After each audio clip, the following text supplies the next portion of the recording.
राभा दलीय नृत्य राभा कृष्टि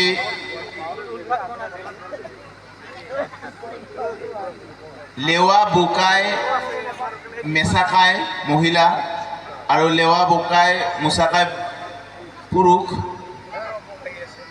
गति इयात समूह राइजर लगते विभिन्न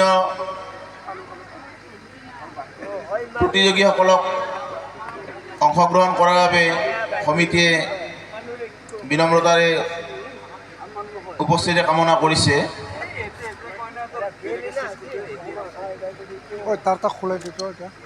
এইবার বরহমথুরি বিহুচৰী দল